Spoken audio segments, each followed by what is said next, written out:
دبمسي دادي جالك قبصودي كنت ترى نقلماني جاي أنتني ومثورة وابا يا جرال كم أنا رمو يا لاليسو كم وابا يا لاليسو كيف أنا ومثورة مو كذا يا دي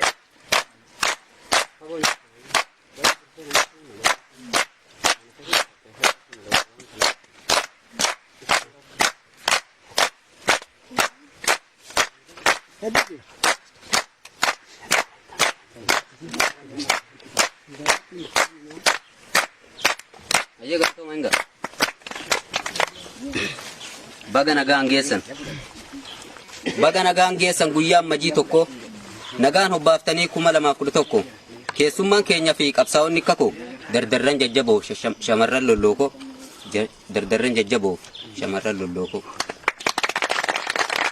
sakantiif daqiiqan yeroon darbaa deem guyyaan torbanitti ji'aaf waggaa jenna darabeedhaan fuudhee kaanitti kenna haala uumaadhaati nus akkasi beenna ammajiin hangafa ji'a kabajaati walirraa fuudhinsa jijjiirraa baraati guyyaatti simmatan kan bara haaraati guyyaa gammachuudhaa kan akka jilaati dansaa walii hawwaa abshiirsinii taati guyyaa ammajii kana waalamaaf qabany tokko bara moofarraa haaratti harkaanfan bara bilisummaa kanuu ta'u abdan bara injifannoo nuu godhii kadhan bara injifannoo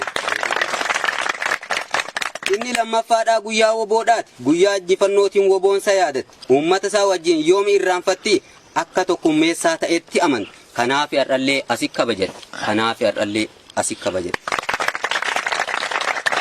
seensi barhaaraa har'a waan jalqabne guyyaa woboo ta'uun qara waan baramne hedduun ni beektanii dhihoon eegalamne 81 duran kabajamne guyyaa saniin dura maal faadha jaamne woboon badi jechuun hedduun lallabamne uummanni oromoo abdii hin kutanne je'ee hin dubbanne gabrummaan dhaalamne woboon badee jennaan qaroo ilaadhamne seenaatu dubbatanallee waan dhaqqabne haa xiqqaattulleedhaa jagadin qabanne abbootiin nuun yoo nuti gaafanne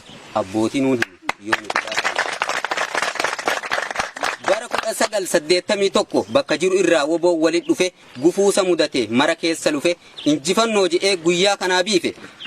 mi'aa milkiidhaati waaqni oromootiife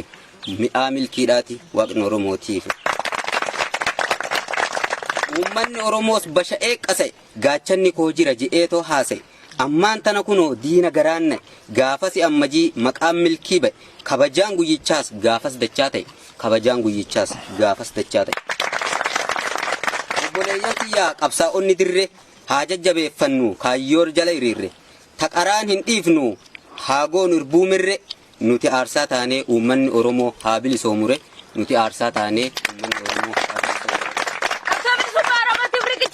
riqichanitaan balmachaan lalla tokkummaan ni jabeeffan rakkoo qabsootiin jilbiifan rakkoo qabsoo barus irraniyaan injifannaan uummata oromoo uummanni oromoo warri biyya keessaa qabsoo kan kee dhiiftee yoomi gajiteessa diinni miidiyaadhaan afaan si faajjessa guddina mul'anne kijibee odeessa ija si hagugee jaamaa si fakkeessa fira uf fakkeessa diinni inni kaleessa woboo jabeeffadhu yoos galii kee geessa woboo jabeeffadhu Sifati gari dua, jalan di antara kali kita, memiliki kabram nama lain dalam, urel manti kirain dalam, bantu motor isin boleeyyan koo warri biyya alaa roorroo baqattanii kan jirtan halaala baqachuun furmaata mee isin madaala cunqursaadhaa ba'uuf qabsaa'utu fala tokkummaan qabsoomnee haa baanuree jala wayin dhadhagaa ijaanis nan laala gariin oromootaa wayyaanitti gala ni bilisoomne moo naa himaa reebbola cunqursaan ni cime an akkasin laala diinni kaan ni hidha yoo fedhe ni qala achiin dimokiraasii misooman olola lammiin beelan dhumee harca'e kabaala namuu haa laallatu lammii du'aa jiru nyaapaggaluun saala namuu haa laallatu lammii du'aa jiru nyaapaggaluun saala yaalammuiwwan xiyyaa waan isinit dhaammadha irree walii tahaa namuu jajjabaadha woboon sinii jira yoomuuttiin dhaadadha afaan faajjii diina gurrarraa cufadha namuu irbuu seentan amma saarumfadha injifannoon galla waaqanuu kadhadha injifannoon galla walaloon koo kana galatoomaa namu dhiiraa dhalaan jenne xiqqaa guddaan kamu ayyaanni woboodhaa hogguu haa kabajamu jecha faanii miti hojii kalaalamu uummanni oromoo woboo gaachana kee hin dagatiyyoomu uummanni oromoo woboo gaachana kee hin dagatiyyoomu.